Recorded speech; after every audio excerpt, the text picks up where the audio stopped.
किसान भाइयों नमस्कार। दूरदर्शन मध्य प्रदेश के खास कार्यक्रम कृषि दर्शन में आप सभी का स्वागत है। जैसा कि आप जानते हैं किसान भाइयों, हर बार हम आपके बीच एक नए विषय को लेकर उपस्थित होते हैं और आज भी हम कई विषयों को लेकर चर्चा करेंगे। और इसी पर चर्चा करने के लिए हमारे साथ मौजूद हैं श्रीकांत काबरा जी, जो कि एक प्रगतिशील किसान हैं। काबरा जी एमएससी एग्रीकल्चर हैं। इसके अलावा उन्होंने जवाहरलाल नेहरू कृषि विश्वविद्यालय के प्रबंध मंडल में वो सदस्य भी रहे हैं। पिछले 44 वर्षों से लगातार सक्रिय रूप से खेती कर रहे हैं। काबरा जी, सबसे पहले तो बहुत बहुत स्वागत है आपका हमारे इस खास कार्यक्रम में जुड़ने के लिए। भाई नमस्कार। काबरा जी, आप काफ़ी पढ़े लिखे लगते हैं, आपने एमएससी किया है, तो आप खेती से कैसे जुड़े, कैसा आपका अनुभव रहा और ये सफ़र की शुरुआत कहाँ से हुई? देखिए, सबसे पहले तो मैंने पढ़ाई करी कृषि महाविद्यालय सीहोर में, और पढ़ते वक्त ही कुछ ऐसा मन में जुनून था कि मैं वैसे एक औद्योगिक परिवार से संबंध रखता हूँ। मेरे पिताजी केमिकल इंजीनियर थे, लेकिन मैं अपना खुद का काम करना चाहता था। कुछ तो नहीं, खेती भी नहीं थी, तो खेती पढ़ने के साथ ही एमएससी एग्रीकल्चर करने के साथ ही मैंने ये सोचा कि मैं अपना काम खुद करूँगा। और उसके लिए मैंने भोपाल के सबर्ब में कुछ कृषि भूमि अपने पिताजी के सहयोग से खरीदी और आज खेती का काम पिछले 44 वर्षों से निरंतरता से कर रहा हूँ। बिल्कुल। खेती काम को करते साथ ही किसानों के बीच में गया, उनकी समस्याएं समझी, उनकी समस्याओं को, नीतिगत बातों को शासन तक पहुंचाने के लिए शासकीय मीटिंग्स में भी भाग लिया, सेमिनार्स में भाग लिया, अखबारों में लेख भी लिखे और किसानों के बीच भी नई खेती की तकनीक को बताता हूँ, उनको सिखाता हूँ। और आपको ये जान के कहना चाहिए प्रसन्नता भी होगी, आपकी जानकारी के लिए बता दूँ तो मैं विगत 22-23 वर्षों से दूरदर्शन मध्य प्रदेश से जुड़ा भी हुआ हूँ और बहुत सारे कृषि कार्यक्रम मेरे साथ, मैंने वैज्ञानिकों से भी बात की है, खुद अपने अनुभव भी किसानों के साथ बांटे हैं और आज भी किसानों के साथ पूरी तौर पर जुड़ा हुआ हूँ। अपना काम तो करता ही हूँ खेती का। बिल्कुल। काबरा जी ने जैसा कि बताया, दूरदर्शन से वो लंबे समय से जुड़े हैं, किसानों को वो खेती से जुड़ी जानकारी देते हैं। काबरा जी, अगला सवाल मेरा आपसे है कि बगीचा प्रबंधन क्या होता है और पौधों की सुरक्षा कैसे करें? बहुत बढ़िया सवाल आपने किया है। देखिए, क्या है किसान भाइयों, अब दिनों दिन गांव में यंत्रीकृत कृषि बढ़ती जा रही है और कृषि मजदूरों की निरंतरता से कमी भी होती जा रही है। तो जो पारंपरिक खेती थी, गेहूं चने वाली, बिल्कुल, सोयाबीन वाली, उससे हटकर अब मैंने फलदार वृक्षों को लगाना प्रारंभ किया और पिछले 7-8 सालों से अच्छा खासा मैंने अपना एक फल उद्यान तैयार भी कर लिया। काबरा जी, एक और सवाल मेरा आपसे ये है कि फल वृक्षों का चयन किस आधार पर करें और इन्हें कहाँ से प्राप्त किया जा सकता है? ये भी आपने एक अच्छा सवाल पूछा है। अक्सर मैं कई किसानों के खेत पर जाता हूँ, देखता हूँ, लगाए तो उनने संतरे थे, लेकिन कहीं कहीं वो संतरे की जगह ऐसी नर्सरी से पौधे ले आए तो उसमें संतरे की जगह वो चकोतरे और अटर्रे नींबू लगे हुए। तो बड़े विश्वसनीय स्रोत से आपको पौधे लेना चाहिए। यदि आपने चूँकि जब फल आएगा, उस फल आने में 3 से 5, 6, 7 जैसा पौधे की प्रकृति होगी, फल की प्रकृति होगी, उस हिसाब से उतने दिन बाद आपको फल दिखेंगे और आप अपनी मेहनत से चूक नहीं जाएं। इसके लिए विश्वसनीय शासकीय नर्सरियों से ही पौधे लें। उनका मदर प्लांट जो है, जहाँ वो फल लग रहे हैं, उनको भी देख समझ लें। यदि वो विश्वसनीयता आपने कायम कर ली, वहाँ से आपने पौधे खरीदे, भले थोड़े महंगे सस्ते कैसे भी हों, लेकिन वो पौधे आपको भविष्य में अच्छा उत्पादन देंगे और उनका बाज़ार मूल्य भी अच्छा मिलेगा। इसलिए पौधों का जो भी आप कहना चाहिए कि लाएं अपने बगीचे में लगाने के लिए, उसका स्रोत बड़ा विश्वसनीय होना चाहिए। शासकीय नर्सरी बहुत विश्वसनीय स्रोत हैं, कुछ अच्छी प्राइवेट नर्सरीज़ भी हैं, लेकिन एक बात हमेशा ध्यान रखें, जो मतलब मेरा अपना अनुभव है कि विभाग में आजकल पौधे जो आ रहे हैं वो कुछ कहना चाहिए कि थोक सप्लाई में भी खरीदे जाते हैं। मेरा अपना व्यक्तिगत मत है कि उनकी कोई ऐसी विश्वसनीयता नहीं होती, हालांकि सब देख समझ के लाते हैं, सब बात है, लेकिन आपके खेत में यदि वो, जैसे मैंने कहा कि नींबू लगाया और चकोतरा नींबू बन गया, तो वैसा ना हो। इसके लिए वो बहुत ज़रूरी है कि विश्वसनीय स्रोत से ही आप अपने पौधे खरीदें। बिल्कुल। किसानों के मन में जल प्रबंधन को लेकर भी कई सवाल उठते हैं। आप भी काफ़ी लंबे समय से खेती कर रहे हैं, तो जल प्रबंधन किस तरह से किया जाता है? देखिए, जल प्रबंधन में मौसम के हिसाब से सब काम करने पड़ते हैं। अब जैसे कहीं कहीं अतिवर्षा हो गई, अतिवर्षा है तो आपको खेत से अतिरिक्त जल निकासी की भी व्यवस्था करनी पड़ेगी। यदि जल ज़्यादा खेत में भरा रहेगा तो निश्चित रूप से पौधे गलेंगे, बीमार होंगे, प्रभावित होंगे, उत्पादन प्रभावित होगा।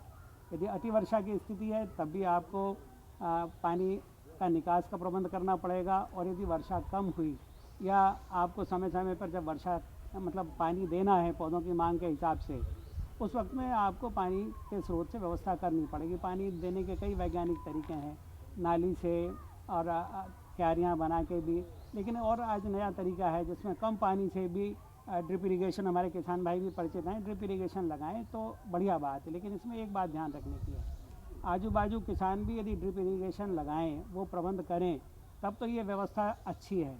और यदि कोई एक किसान करता है ड्रिप प्रबंधन, ड्रिप प्रणाली से सिंचाई, और आजू बाजू नहीं है, तो आजू बाजू सूखे खेतों में आके वो छोटी छोटी ड्रिप लाइन चूहे कतर जाते हैं, तो आपका उल्टा नुकसान होने लगता है। इसलिए खुद भी काम करें और पड़ोसियों को भी, पड़ोसी किसानों को भी प्रोत्साहित करें, उनको भी आगे बढ़ाएं फल बाग लगाने के लिए, उनको भी तकनीक सिखाएं, तो उनका भी फायदा है और आपकी भी बचत है। काबरा जी, एक और इसी से जुड़ा मेरा अगला सवाल कि बढ़ते पौधों की देखरेख कैसे करें, क्योंकि आपने बताया तमाम परिस्थितियों पे पौधों की देखरेख बेहद ज़रूरी है, तो इसके लिए किसानों को क्या करना चाहिए? किसान भाइयों, बच्चे पालना और पौधा लगाना, उसको तैयार करना, बड़ा करना, बहुत कहना चाहिए कि कुशलता का काम है। यदि आपने पौधों, मान लीजिए आपने अमरूद का पौधा लगाया और नीचे से उसमें से छोटे छोटे और भी टहनियाँ निकल रही हैं जड़ के पास से, तो मुख्य पौधे का जो जोश है वो कम हो जाएगा। तो इन सब की कटाई छटाई भी ज़रूरी है। फिर एक पौधे का स्वरूप बढ़ते पौधे के साथ आपको आकार भी देना पड़ता है, 1 से 2 शाख, 2 से 4 शाख, 4 से 8 शाख, तो एक छटाई भी उसकी होती है पौधे की।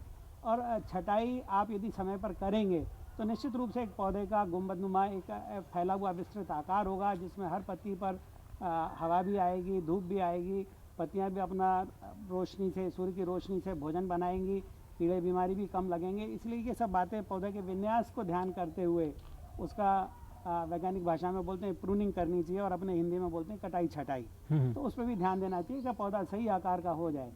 बिल्कुल। काबरा जी, एक और बात, फलों की विपणन व्यवस्था क्या होती है और इसमें किन बातों का ध्यान हमें रखना चाहिए?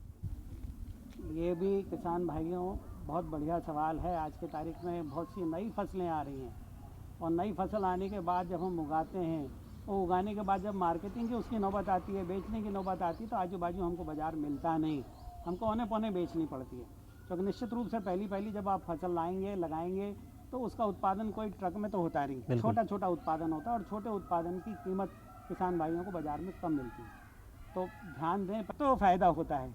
अभी वैज्ञानिक अनुसंधान निरंतर जारी हैं। कभी कश्मीर में सेब होता था, बाकी हिंदुस्तान में नहीं होता था। अब सेब ऐसा भी आ गया जो मैदानी इलाकों में भी होने लगा और अच्छे तरीके से होने लगा। उत्तर प्रदेश में, हरियाणा में, राजस्थान में कई बाग बन गए हैं। तो जानकारी सबसे बड़ा आधार है। आपको यदि तरक्की करनी है, अपने कुछ नया करना है, 4 पैसे कमाने हैं, बचत करनी है, तो बहुत ज़रूरी है कि जागरूक बने और खुद अकेले नहीं काम करें। यदि आपको कामयाबी लेनी है तो पड़ोसी किसान को भी साथ में तैयार करें कि आपके साथ वो भी चले और वो भी उस पद्धति को अपनाए, ताकि मिलजुल के हम प्रगति कर सकें।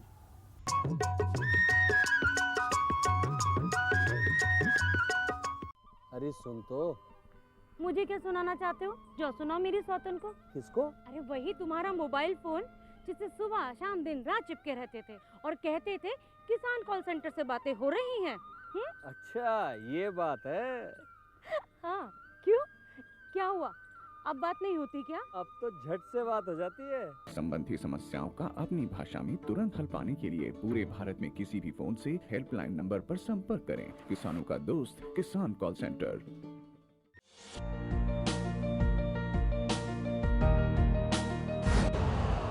यूरिया का स्वदेशी उत्पादन 70 लाख टन बढ़ाने के लिए 6 उर्वरक संयंत्रों का उद्धार किया जा रहा है। FCIL के गोरखपुर, सिंदरी, तलचर और रामागुंडम संयंत्र, HFCL की बरौनी इकाई और BVFCL की नामरू फोर्थ। सोने पर सुहागा ये है कि देश में अब बनेगा सिर्फ नीम लेपित यूरिया। क्योंकि इससे होगा किसानों का फायदा ही फायदा। अनाज का उत्पादन 10% तक बढ़ेगा। बढ़ेगी 10 से 15% नाइट्रोजन क्षमता।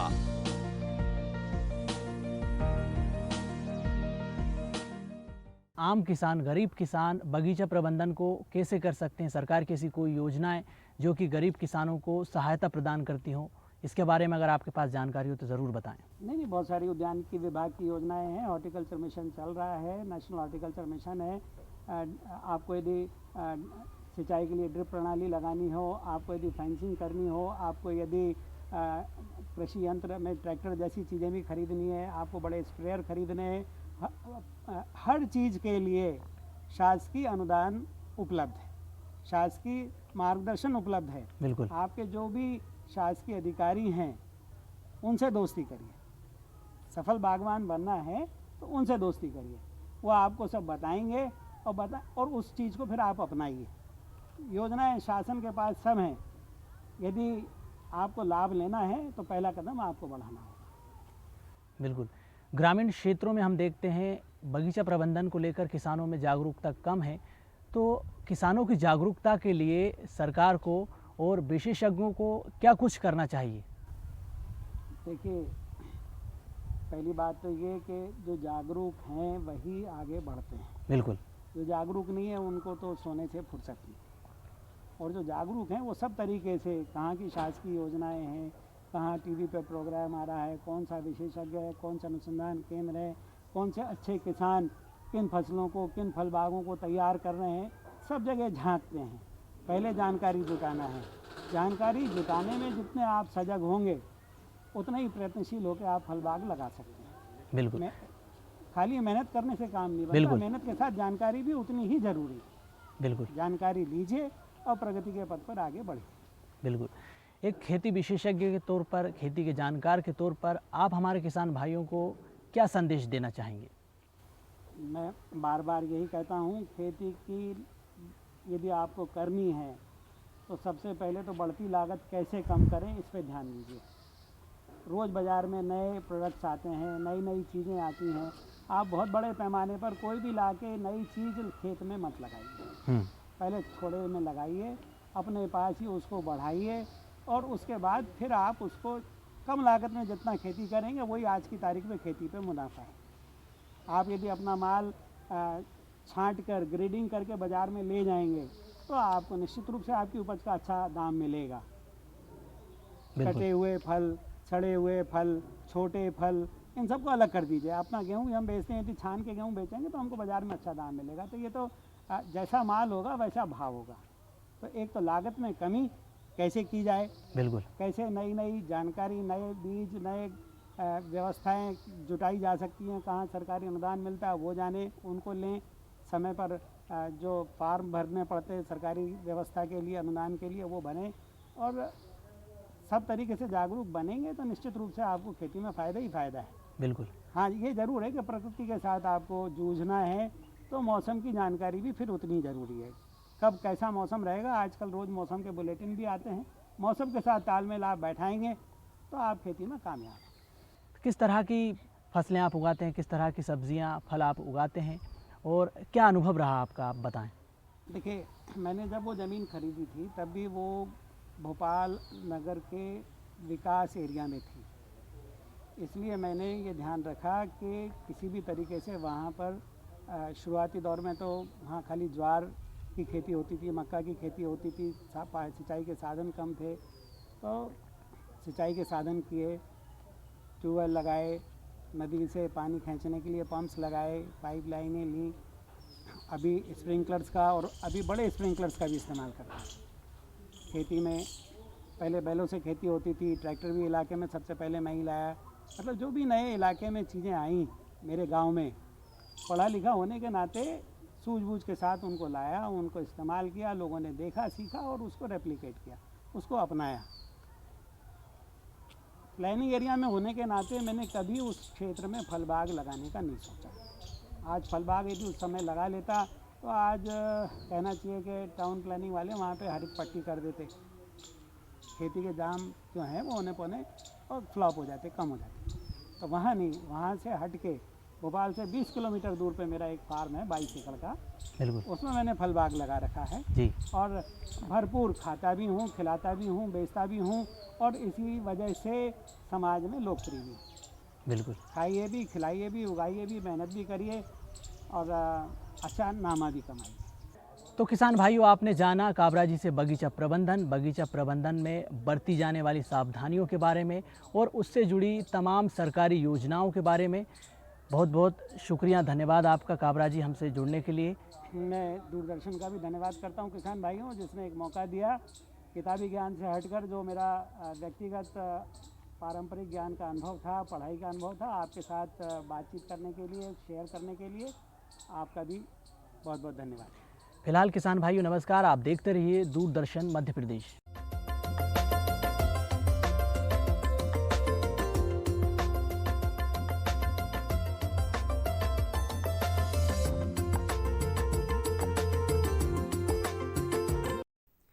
नमस्कार किसान भाइयों, खबरें खेती में आपका स्वागत है। आइए नजर डालते हैं आज की कृषि की मुख्य खबरों पर। रिकॉर्ड खाद्यान्न उत्पादन, 92% खरीफ बुआई पूरी, कृत्रिम गर्भाधान का तृतीय चरण शुरू, सोयाबीन को गर्डल बीटल से बचाएं और धान की खैरा रोग से सुरक्षा। और अब खबरें विस्तार से। रिकॉर्ड खाद्यान्न उत्पादन, कृषि एवं किसान कल्याण मंत्रालय द्वारा वर्ष 2020-21 के लिए मुख्य फसलों के उत्पादन का चौथा अग्रिम अनुमान जारी कर दिया गया है। खाद्यान्न का 308 मिलियन टन रिकॉर्ड उत्पादन हुआ है। केंद्रीय कृषि एवं किसान कल्याण मंत्री नरेंद्र सिंह तोमर ने कहा है कि किसानों के अथक परिश्रम, वैज्ञानिकों की कुशलता और भारत सरकार की कृषि एवं किसान हितैषी नीतियों से देश में रिकॉर्ड खाद्यान्न उत्पादन हो रहा है। श्री तोमर ने बताया कि वर्ष 2020-21 के लिए चौथे अग्रिम अनुमान के अनुसार देश में कुल खाद्यान्न उत्पादन रिकॉर्ड 308 मिलियन टन अनुमानित है, जो वर्ष 2019-20 के उत्पादन की तुलना में 11 मिलियन टन अधिक है। वर्ष 2020-21 के दौरान खाद्यान्न उत्पादन विगत 5 वर्षों के औसत खाद्यान्न उत्पादन की तुलना में 30 मिलियन टन अधिक है। 92% खरीफ बुआई पूरी। प्रदेश में खरीफ फसलों की बुआई अंतिम चरण में पहुंच गई है। अभी तक 138 लाख हेक्टेयर में खरीफ फसलों की बुआई की जा चुकी है, जो इस साल के निर्धारित लक्ष्य 149 लाख हेक्टेयर का 92% है। गत वर्ष समान अवधि में 135 लाख हेक्टेयर यानी 94% बुआई हुई थी। कृषि संचालनालय भोपाल से प्राप्त जानकारी अनुसार सबसे अधिक 92 लाख हेक्टेयर में सोयाबीन बोया गया है, जो कि निर्धारित 61 लाख हेक्टेयर लक्ष्य का 84% है। धान की बुआई 30 लाख हेक्टेयर में हुई है, जबकि पिछले साल समान अवधि में 24 लाख हेक्टेयर में बुआई हुई थी। चालू खरीफ सीजन में 33 लाख हेक्टेयर में धान की बुआई एवं रोपाई प्रस्तावित है।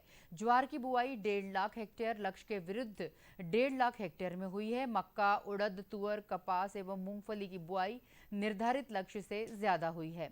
मक्का की बुआई 15 लाख हेक्टेयर में हुई है। उड़द निर्धारित लक्ष्य 14 लाख हेक्टेयर से अधिक 15 लाख हेक्टेयर में बोया गया है। तुअर की बोनी 4 लाख हेक्टेयर में हुई है। कपास की बुआई 6 लाख हेक्टेयर में की गई है, जो चालू सीजन के लक्ष्य से अधिक है। मूंगफली की बुआई 4 लाख हेक्टेयर में हुई है, जो लक्ष्य से 50,000 हेक्टेयर ज्यादा है।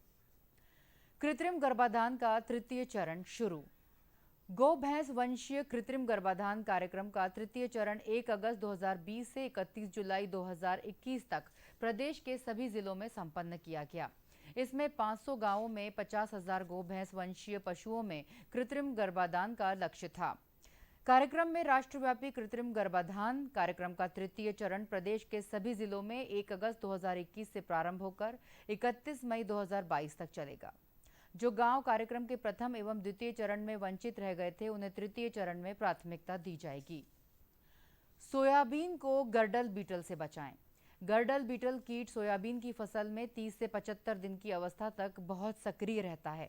इल्ली सफेद कोमल शरीर वाली और इसका गहरा सिर होता है। इल्ली को खोजने के लिए मुड़ी हुई पत्तियों को खोलकर देखा जा सकता है।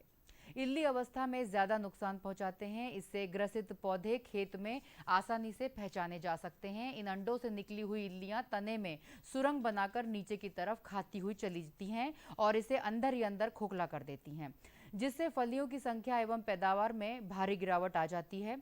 गर्डल बीटल के साथ साथ पत्ती खाने वाली इल्ली के नियंत्रण के लिए किसानों को सलाह दी जाती है कि वे प्रीमिक्स कीटनाशक नोवालुरॉन 5.25%, इंडोक्साकार्ब 4.5%, SCA 850 मिलीलीटर प्रति हेक्टर या थियोमेथोक्सम लेब्डासाइहलोथ्रिन का स्प्रे करें। यह स्टेम फ्लाई के संक्रमण को नियंत्रित करने में भी उपयोगी है। धान की खैरा रोग से सुरक्षा। धान की फसल में खैरा रोग मिट्टी में जस्ते की कमी के कारण होता है। सबसे पहले यह रोग नर्सरी तथा रोपाई के 10-15 दिन बाद खेतों में छोटे छोटे टुकड़ों में दिखाई पड़ता है। रोगी पौधे आकार में छोटे रह जाते हैं। अधिक उपज देने वाली किस्मों की नई पत्तियों पर शिराओं के बीच में पीली धारियां बन जाती हैं, जिस पर बाद में कत्थई रंग के धब्बे बनते हैं, जो एक दूसरे से मिल जाते हैं और पूरी पत्ती सूख जाती है। रोग के व्यापक होने पर समूची फसल नष्ट हो जाती है और उपज नहीं मिलती। इसके प्रबंधन के लिए गर्मी के मौसम में खेत की गहरी जुताई करें। खेत में पड़े फसल के अवशेषों एवं अन्य खरपतवार को जलाकर नष्ट करें। खेत में खाद की अनुशंसित मात्रा के साथ साथ जिंक का छिड़काव करें। 15 जुलाई से पहले रोपाई करें। खेत से खरपतवार को समय समय पर निकालते रहना चाहिए। पानी का उचित प्रबंध करें। लगातार पानी को खेत में जमा नहीं रहने दें। खैरा रोग को नियंत्रित करने के लिए रोपाई के 15 दिन बाद 5 किलोग्राम जिंक सल्फेट और 2 किलोग्राम चूने को 1000 लीटर पानी में घोल बनाकर 1 हेक्टेयर में छिड़काव करना चाहिए। अनार की फल छेदक कीट से सुरक्षा।